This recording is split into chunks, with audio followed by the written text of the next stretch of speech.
Gracias por la oportunidad de estar juntos este sábado de mañana. Aquel hombre llegó a su casa. Cuando toma los alimentos de la mesa, se da cuenta de algo.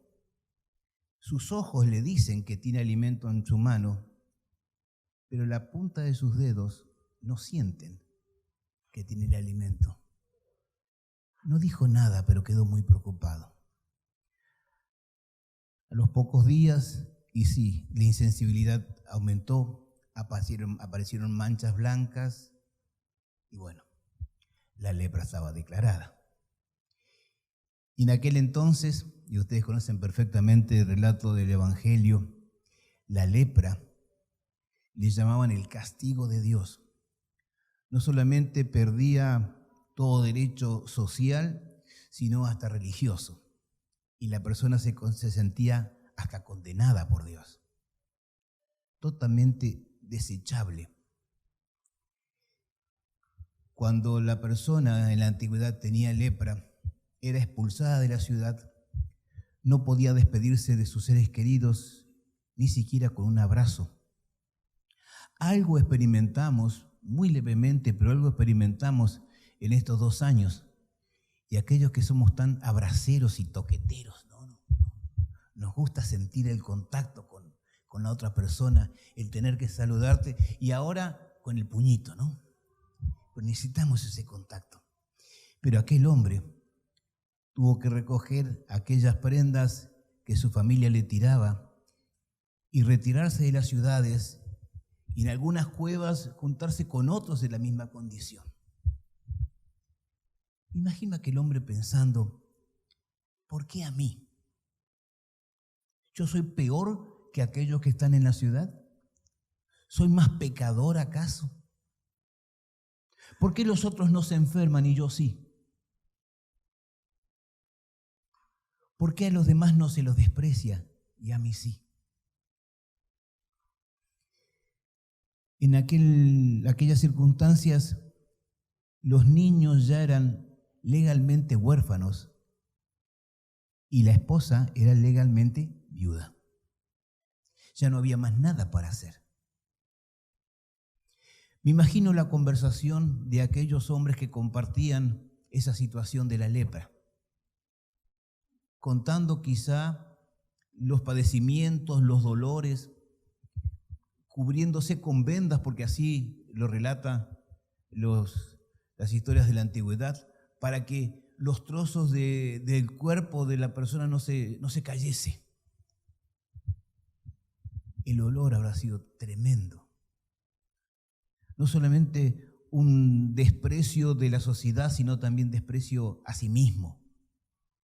En esa situación, no sabemos por el contexto cómo se enteró, pero evidentemente la fe de aquel hombre nunca aflojó, nunca se perdió.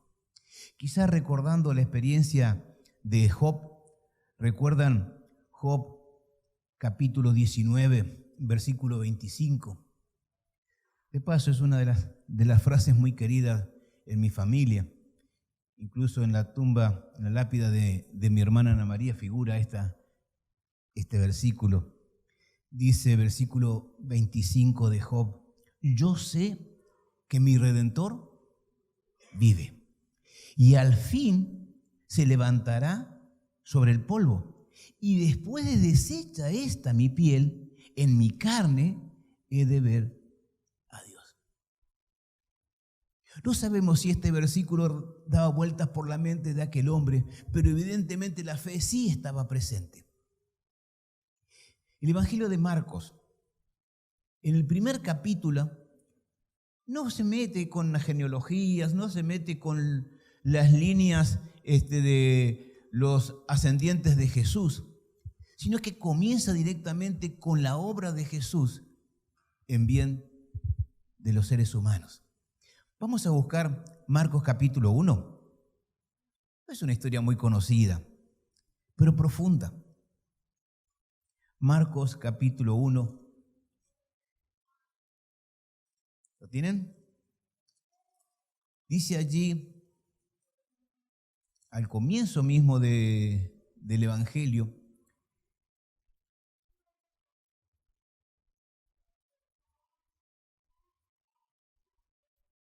Vino a él, versículo 40, vino a él un leproso rogándole, e hincada la rodilla, le dijo, si quieres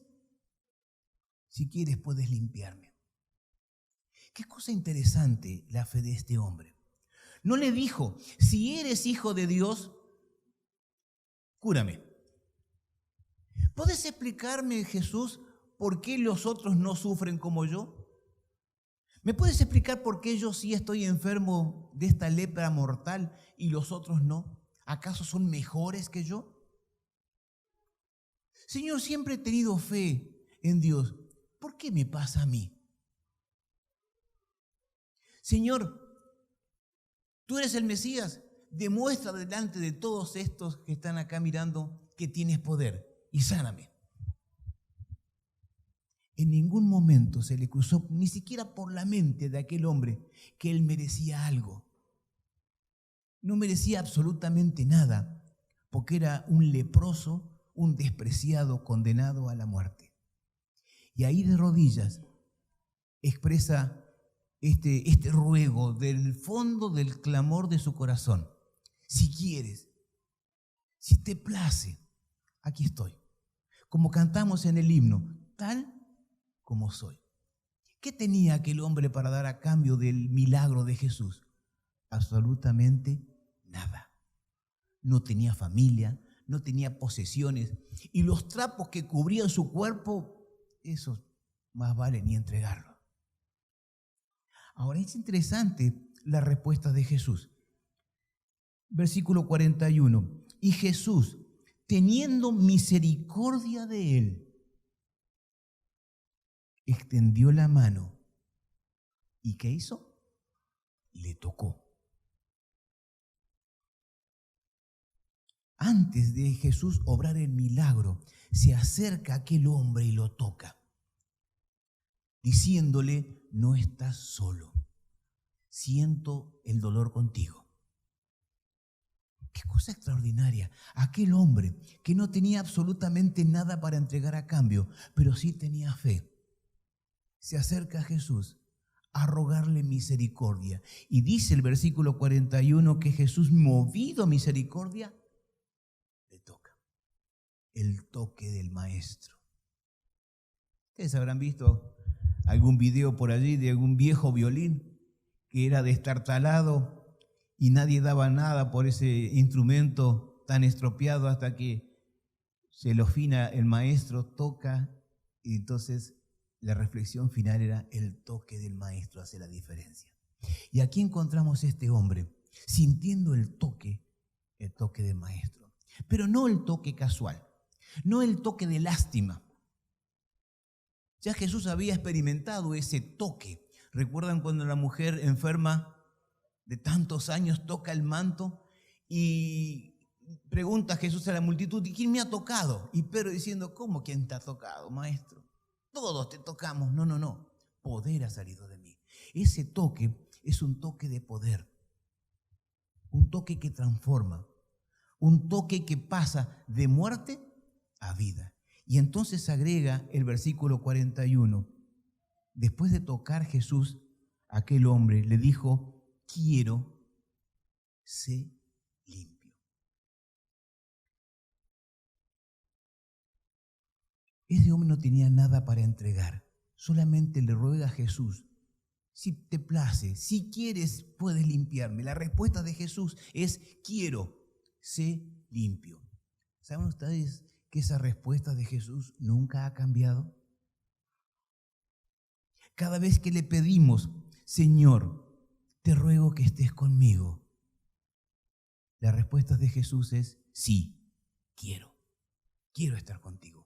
Quiero que sientas el toque de poder. Vamos a buscar un versículo más. Juan capítulo 10, versículo 10. Miren lo que dice aquí. Juan 10, 10. Versículo corto.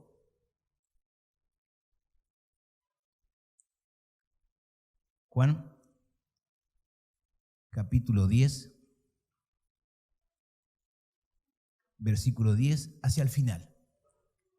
Dice, yo he venido para que tengan vida. ¿Qué clase de vida? ¿50, 70, 80, 90 años? No, vida abundante. A veces, cuando van pasando los años, y algunos nos conocemos hace muchos años, el ser humano quiere agregar años a su existencia, años a la vida. Pero el creyente no está preocupado de agregar años a la vida, sino agregar vida a los años que el Señor nos da. En esta vida, pocos o muchos, no importa. Lo importante es la vida abundante, que ese toque del Maestro nos lleva a la vida eterna. Y aquel hombre lo entendió. Marcos capítulo 1, versículo 41, esa expresión que habíamos de leer recién. Quiero ser limpio. Puede ser que quizás no sienta que el Señor me esté curando el alma. Puede ser que sintamos como que el Señor se tarda demasiado. Como alguna vez analizamos el Salmo 40. Dios mío, no te tardes. Los tiempos del Señor no son nuestros tiempos, pero los tiempos del Señor siempre son mejores que nuestro tiempo. Aquel hombre, no sabemos cuántos años o cuánto tiempo pasó viendo su cuerpo degradarse, pero no se degradaba su fe. Por eso de rodillas le rogó a Jesús, Señor, tengo la fe suficiente para creer que tienes poder para limpiarme. No te reclamo nada, pero si quieres, si es tu placer limpiarme, aquí estoy. Esta es una historia muy interesante de un hombre que estaba enfermo. Pero vamos a ver lo que dice el Antiguo Testamento, el libro de Isaías, el capítulo 1, cuando describe al ser humano. Isaías capítulo 1, versículo 5, dice la segunda parte del versículo 5, toda cabeza está enferma y todo corazón doliente. Desde la planta del pie hasta la cabeza no hay en él cosa sana, sino, ¿qué dice? Herida, hinchazón y podrida llaga. No están curadas, ni vendadas, ni suavizadas con aceite. ¿Saben ustedes que la realidad de aquel hombre leproso que veía su cuerpo descomponerse en vida es lo que dice la palabra de Dios, que es así el ser humano lejos de Dios? Dice que no tenemos nada bueno desde la planta del pie hasta la cabeza, no tenemos absolutamente nada que merezca la misericordia de Dios. De ahí la grandeza de las misericordias de Dios. Hay una diferencia entre un regalo y lo que yo merezco. A veces vamos al banco o recogemos en la tarjeta y decimos gracias por el sueldo que hemos recibido. En realidad hemos trabajado por eso, ¿no? Pero con el Señor no es que trabajas para la salvación. La salvación es gratuita. Aquel hombre no tenía nada para ofrecer. Aquel despreciado, hincado de rodillas, le dice, Señor, no tengo nada para darte. Lo que ves, esta podredumbre, es lo único que tengo. Ya dice el libro de Isaías, ¿no es cierto?, que la justicia humana, Isaías 64, dice que la justicia humana es como un trapo inmundo, como esos trapos que cubrían el cuerpo de aquel hombre, de aquel despreciado. Pero esto resalta justamente el amor y la misericordia de Dios. Dice claramente el Evangelio, movido Jesús a misericordia, tocó. Aquí podíamos dedicar el resto del día y quizás hasta la semana, donde cada uno de ustedes puedan contar cómo el Señor tocó vuestras vidas. Cómo el Señor le permitió pasar de muerte a vida. Cómo el Señor le está permitiendo agregar vida a los años que tienen por delante. No importa cuántos. Se quedó sin batería. No importa cuántos. Lo importante es esa vida que el Señor agrega a nuestros años, para que sea de victoria para el Señor. Marcos capítulo 2, versículo 17, es la respuesta de Jesús. Cuando lo acusaban, pero este se junta con los enfermos, con los miserables. Marcos capítulo 2, versículo 17. ¿Quién lo tiene y lo quiere mencionar? Marcos 2, 17.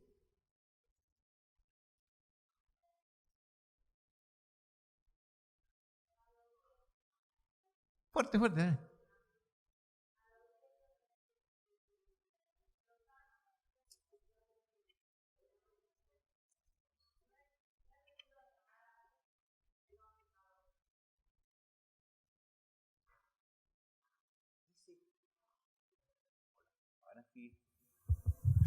Listo, José, gracias. Dice Jesús, ¿quién no viene a buscar? Vamos a ver. Dice Jesús, que si yo te sentís sano, si vos sentís que te mereces la misericordia de Dios, entonces el Señor no vino para vos. Esta semana en la devoción matutina hablaba de un hombre, un creyente, que se sentó al lado de otra persona en un viaje y la otra persona se decía que era ateo. No sé si recuerdan la devoción matutina esta semana. Y entonces el creyente le dice, yo también soy ateo. ¿Eres ateo? Sí, no creo en el Dios que los otros dicen que Dios es. Un Dios injusto, un Dios inmisericordia, un Dios que está mirando cuando te equivocás para darte por la cabeza.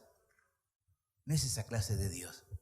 No es esa clase de Dios que está representado justamente en Jesús. No es la clase de Dios que este hombre, el despreciado, estaba creyendo. Por eso de rodillas le dice, si quieres, puedes limpiarme. Tienes poder para hacerlo. Y Jesús vino justamente a eso, a buscar y a salvar ¿a quiénes? Los que estaban perdidos. Hay unos pasos interesantes que aquel hombre, el despreciado, dio. Vamos a buscar en la palabra de Dios el primer paso que este hombre dio. Salmo 51. Salmo 51, los primeros 4 versículos. Podríamos leer todo el capítulo, pero vamos a concentrarnos solamente en los primeros 4 versículos. Salmo 51. Muy conocido este salmo. Dice ahí el rey David, ¿recuerdan?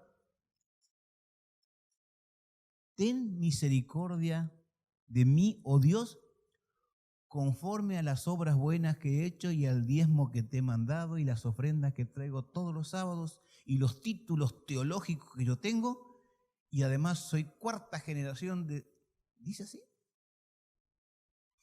De paso, me molesta bastante la expresión, porque soy 5ª generación de... ¿Y? Dice aquí, conforme a tu misericordia, conforme a la multitud de tus piedades, borra mis rebeliones, lávame, no un ratito, lávame más y más de mi maldad, límpiame de mi pecado, porque yo reconozco mis rebeliones y mi pecado está siempre delante de mí. Contra ti solo he pecado y he hecho lo malo delante de tus ojos, para que seas reconocido justo en tu palabra y tenido por puro en tu juicio. Interesante cómo expresa el rey David. Sí, porque todos somos pecadores, todos tenemos defectos, todos luchamos con nuestras imperfecciones. No. Aquí David dice, yo he pecado.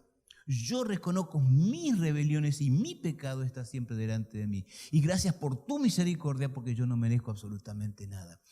Si quisiéramos indicar o resaltar algunos pasos que aquel despreciado leproso dio, diríamos que el primer paso es primero reconocer, sentir la gran necesidad de Dios. Sentir que no puede solo. Los seres humanos, desde más pequeño, decimos, yo solito. Ustedes si han tenido niños en la casa y algunos todavía disfrutan de ese privilegio, cuando le quieren ayudar dicen, no, yo solito. Y terminan golpeándose, lastimándose por ese deseo de yo solito. Pero el ser humano, cuando reconoce y se da cuenta que no puede solo, dice claramente aquí el rey David, yo reconozco mi pecado. Primer paso entonces, sentir, y agregamos un detalle más en ese primer paso, sentirlo y reconocerlo. Jeremías capítulo 21, versículo 22. Jeremías 21, 22. Dice ahí el profeta. Jeremías 21, 22. Perdón, 2, 22.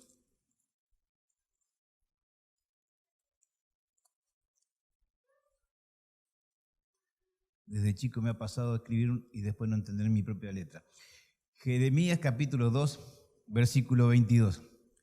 Eso para ver si estaban atentos. Bien, Diego, bien atento. Dice, no tienen tanto versículo. Dice capítulo 2, versículo 22, aunque te laves,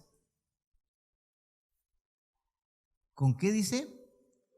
Con lejía, o como dicen los uruguayos, con agua de jane, aunque te laves con lavandina, aunque te refriegues, dice, no podrás limpiarte. Aunque te laves con lejía y amontones jabón sobre ti, la mancha de tu pecado permanecerá aún delante de mí, dice Jehová. No es hechura humana.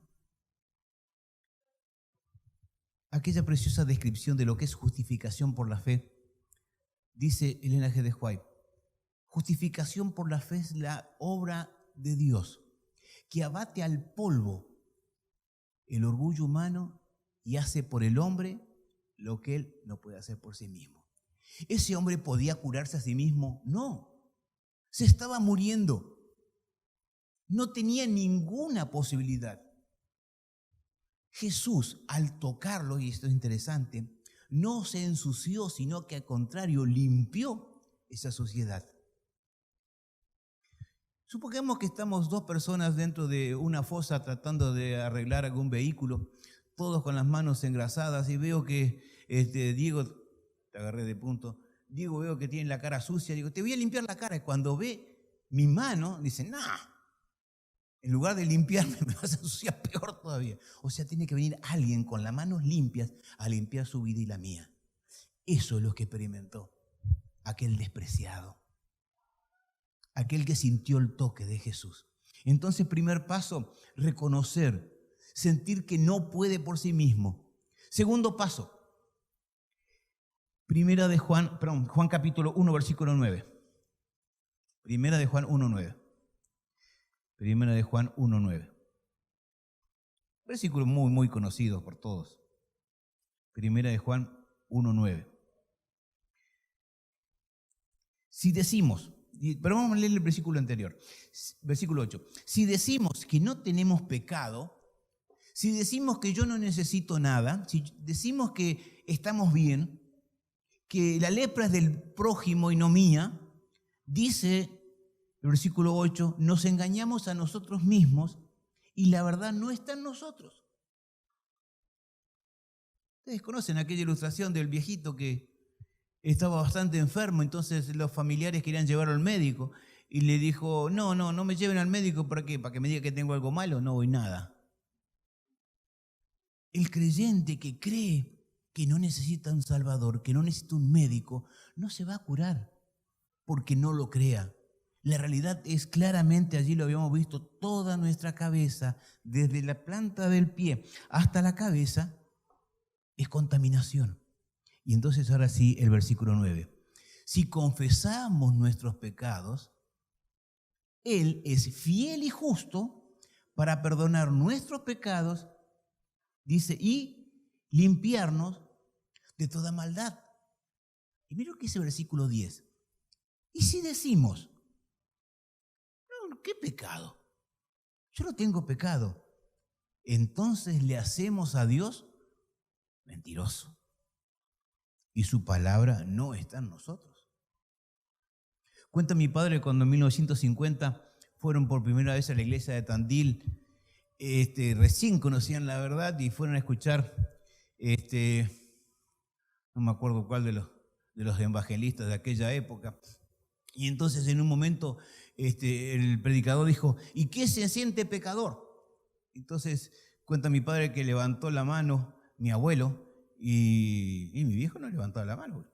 Él no era pecador, no hacía mal a nadie. Hasta que de repente un codazo de mi abuelo le hizo levantar la mano, ¿no? Todos somos pecadores, todos necesitamos, pero no importa que todos necesitemos. Yo necesito. Yo soy el leproso, yo soy el que está despreciado por todos, pero jamás despreciado por Dios. Entonces, primer paso, reconocer nuestra gran necesidad de Dios. Segundo paso, dice claramente, tener fe. Primera de Juan 2:1, hijitos míos, estas cosas escribo para que no pequen. Pero si pecamos, porque lo hacemos, dice, tenemos un abogado que nos defiende. Abogado tenemos para el Padre, a Jesucristo. Y tercer paso, Santiago capítulo 1, versículo 6. Santiago 1, 6. ¿Lo tienen? ¿Qué dice ahí?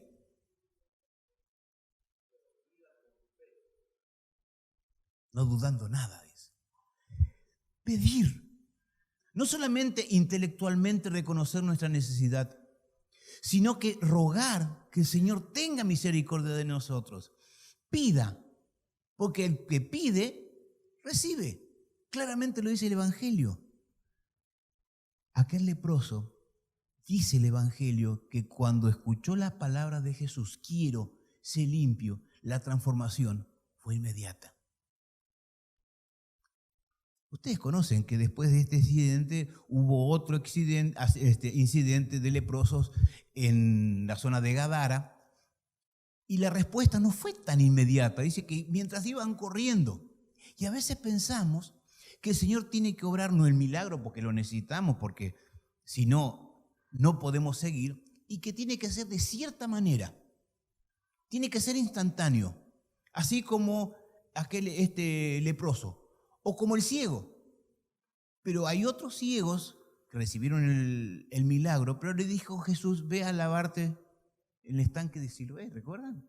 Otros recibieron inmediatamente la vista. No importa qué proceso ni qué tiempo el Señor utilice. Lo importante es que el Señor obre el milagro.